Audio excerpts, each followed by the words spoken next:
കലപ്പയ്ക്ക് കൊഴുവില്ലെങ്കിൽ മേലെ കണ്ടം കൊണ്ട് പൂട്ടി ഒരുക്കണം എന്ന് പറഞ്ഞതുപോലെ തന്റെ ഈ ആവശ്യം. ക്ഷേത്രത്തിലെ അവസ്ഥയൊക്കെ തനിക്ക് നന്നായിട്ട് അറിയാലോ. വരുമാനം തീരെ കുറവാ. പലപ്പോഴും സ്വന്തം കീശയിലെ കാശുകൊണ്ടാ ക്ഷേത്രത്തിലെ നിത്യനിദാന ചെലവുകൾ പോലും നടത്തിപ്പോരുന്നത്. ദേവിയുടെ കാര്യങ്ങൾക്ക് മുടക്കം വരുത്തരുതല്ലോ. പിന്നെ എവിടുന്ന് എടുത്തിട്ടാ 2 പേർക്ക് തൊഴിൽ കൂടി കൊടുക്കുന്നത്?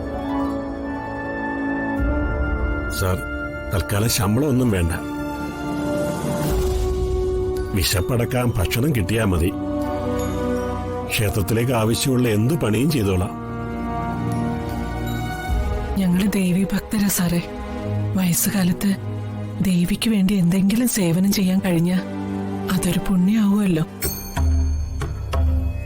മറ്റെന്തെങ്കിലും ഒരു തൊഴിൽ തരപ്പെടുത്തും വരെ ഇവർക്കിവിടെ കഴിയാൻ അനുവാദം കൊടുക്കണം സാർ. ഈ ക്ഷേത്രത്തിലേക്ക് വേണ്ട സംഭാവനകളും വഴിപാടുകളും ഒക്കെ മുടങ്ങാതെ നടത്തുന്ന ഒരു ഭക്തനാരേക്കു. അയാളൊരു കാര്യം പറഞ്ഞ തള്ളാനും വയ്യ കൊള്ളാനും വയ്യാത്ത അവസ്ഥയിലാ. തൽക്കാലം ഭക്തരുടെ വാഹനങ്ങൾ സൗകര്യപ്രദമായി പാർക്ക് ചെയ്യിക്കുന്ന ചുമതല മാധവൻ ചെയ്യട്ടെ. ശരി സാർ. ക്ഷേത്രവും പരിസരവും വൃത്തിയാക്കുക, മാല കെട്ടുക, പൂജാപാത്രങ്ങൾ തേച്ച് വൃത്തിയാക്കുക എന്നീ ജോലികൾ ചന്ദ്രികാമ്മയും ചെയ്യട്ടെ.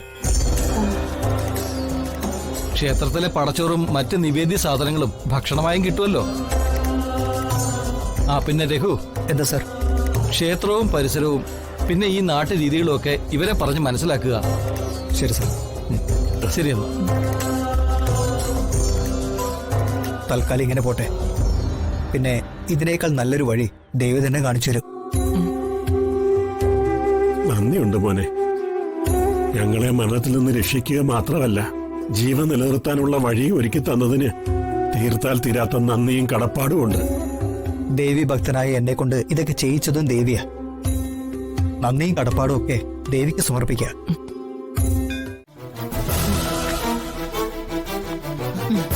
അമ്മ ഡ്രസ്സൊക്കെ മാറ്റിയോ? കൊള്ളാലോ. ഇതേതാ സാരി? കൂടിയതാണെന്ന് തോന്നുന്നല്ലോ.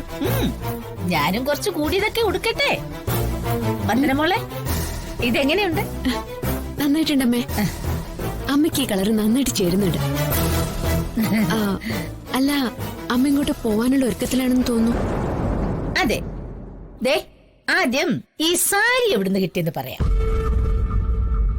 അതിനുശേഷം പറയാം എങ്ങോട്ട് പോന്നു. ഈ സാരിയെ എന്റെ മരുമോൻ പ്രകാശ് മോൻ മേടിച്ചു തന്നതാ. പ്രകാശ് ചേട്ടനോ? എന്താ, നിനക്ക് വിശ്വാസമായില്ലേ? 3300 രൂപയാ ഇതിന്റെ വില. അറിയോ? എന്നാലത് മോഷ്ടിച്ചതായിരിക്കും. ആ വാ, ജോലിയൊക്കെ വന്നിട്ട് ചെയ്യാം. നമുക്ക് ആ വീട് പോയി ഒന്ന് കണ്ടിട്ട് വരാം. അയ്യോ അമ്മേ, ഇവിടെ ജോലിയൊന്നും തീർന്നിട്ടില്ല. എനിക്കിപ്പോ വരാൻ പറ്റില്ല. അത് കൊള്ളാം. നിന്റെ വീട് എനിക്കൊന്ന് കാണുമെന്ന് പറഞ്ഞാ എന്റെ കൂടെ വരാൻ നിനക്ക് സമയമില്ല. മോളെ, നിന്റെ ഈ സ്വഭാവങ്ങളൊക്കെ തന്നെയാ പ്രകാശിനെ ദേഷ്യം പിടിപ്പിക്കുന്നത്. നീ വേഗം ഇങ്ങോട്ട് ഒരുങ്ങി വാ. ഞാൻ ഇപ്പൊ വരുന്നില്ലമ്മേ. അമ്മയ്ക്ക് അത്രയ്ക്ക് വീട് കാണണമെന്നുണ്ടെങ്കിലേ ഗൂഗിളിനെ കൂടെ വിളിച്ചോ. ഒരു പാലുകാശ് നടക്കാനുള്ള വീടാണ്. വീട്ടിലെ ഉത്തരവാദിത്തമുള്ള പെണ്ണുങ്ങൾ അവിടെ ചെന്ന് അടുക്കളയിൽ എന്തെങ്കിലുമൊക്കെ കുറവുണ്ടോന്ന് നോക്കി ഉറപ്പാക്കേണ്ട സമയമായിപ്പോ. ദേ, നീ വേഗം ഒരുങ്ങി വരാൻ നോക്ക്. മോളെ, ഇവൾക്കോ ബോധമില്ല. നീ തന്നെ കാര്യങ്ങളൊന്ന് പറഞ്ഞ് മനസ്സിലാക്കി കൊടുക്ക. ചിത്രടുത്തി എടുത്തി പോയിട്ട് വാ. ഇവിടുത്തെ ജോലിക്ക് ഞാൻ നോക്കിക്കോളാം. ചെല്ലു വാ.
ചന്ദ്രികാമ്മേ, ഹാരം കെട്ടിയിട്ടുണ്ടോ?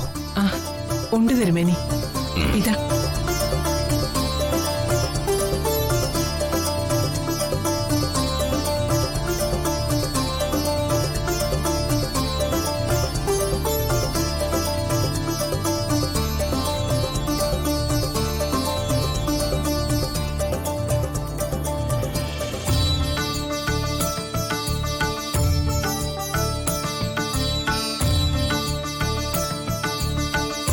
ഇത് ചന്ദ്രികാമ്മ തന്നെ കെട്ടിയതാണോ?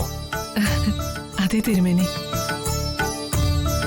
കോടീശ്വരനായ ഒരു ഭക്തന്റെ സ്പെഷ്യൽ വഴിപാടാണെന്ന് തിരുമേനി പറഞ്ഞില്ലേ? അതുകൊണ്ട് കിട്ടാവുന്നത്ര പൂ ശേഖരിച്ച് ഞാൻ കെട്ടിയുണ്ടാക്കിയ മാലയാ. നന്നായിരിക്കുന്നു. ഈ ദേവിക്ക് ഏറ്റവും ഇഷ്ടപ്പെട്ട വഴിപാടാ പൂമാല. ദേവി, ഇത്രയും കേമപ്പെട്ട ഒരു പൂമാല വഴിപാടായി സമർപ്പിക്കുന്ന കോടീശ്വരനായ രാഘവ വാര്യർക്കും അത് കെട്ടിയുണ്ടാക്കിയ ചന്ദ്രികാമ്മയ്ക്കും കോടി പുണ്യം കിട്ടും.